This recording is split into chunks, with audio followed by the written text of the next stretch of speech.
Bonjour et bienvenue dans cette vidéo dans laquelle on va aborder le système respiratoire. Lorsqu'on parle de système respiratoire, on parle de respiration. Et lorsqu'on parle de respiration, on parle principalement de la respiration cellulaire.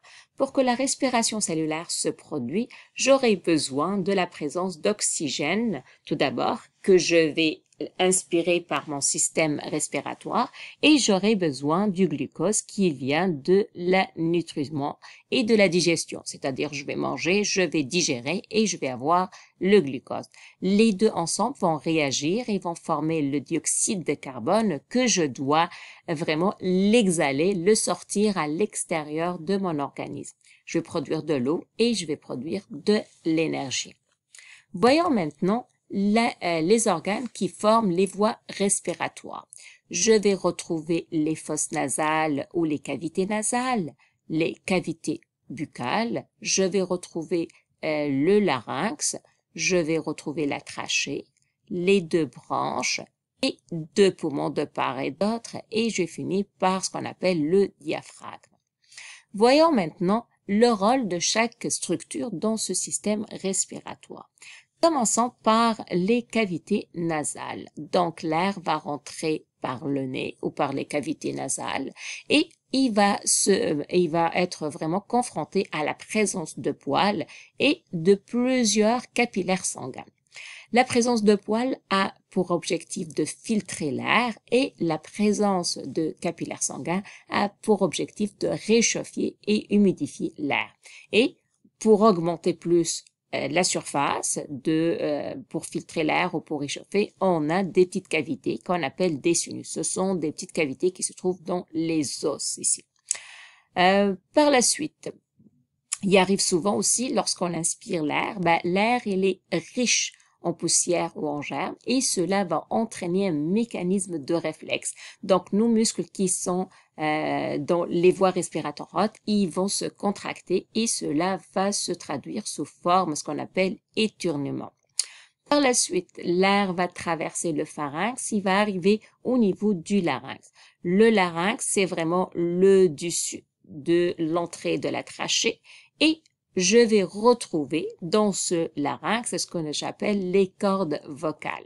Et loin de ce qu'on imagine, les cordes vocales ne sont pas vraiment des cordes, mais ce sont des muscles qui vont se contracter et se relâcher. Par la suite, l'air continue son chemin. Il va arriver au niveau d'une division. Donc, la trachée va se diviser en deux branches et chaque branche va se retrouver dans un poumon. Il arrive parfois qu'au début de la trachée, en fait, j'ai une obstruction des voies aériennes. Donc, je n'arrive plus à respirer et on peut faire des interventions, une ouverture dans la trachée pour permettre à l'air de rentrer. Et cette opération, ça s'appelle la trachéotomie. Elle peut être transitoire ou elle peut être permanente si c'est nécessaire. Par la suite, l'air continue son chemin dans des tuyaux qui sont plus petites, qu'on appelle des branchioles. Donc, chaque poumon, il y en a plusieurs branchioles et les branchioles vont finir par, en fait, ce qu'on appelle comme un grappe de raisin. Et ce grappe de raisin, ça s'appelle des sacs alvéolaires.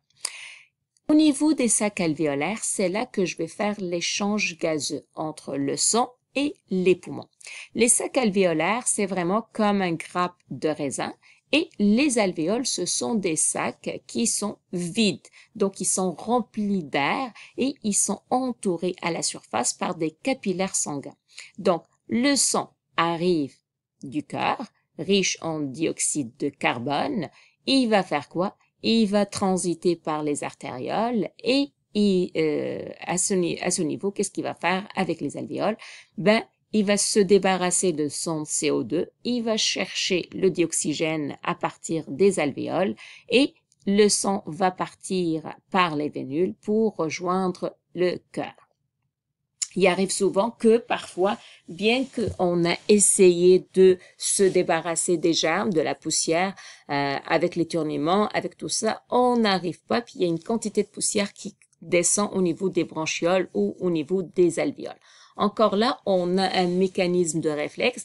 On a plusieurs muscles pulmonaires qui vont se contracter et ils vont permettre d'éjecter rapidement cette poussière ou ces germes. Et le mécanisme, ça s'appelle la toux.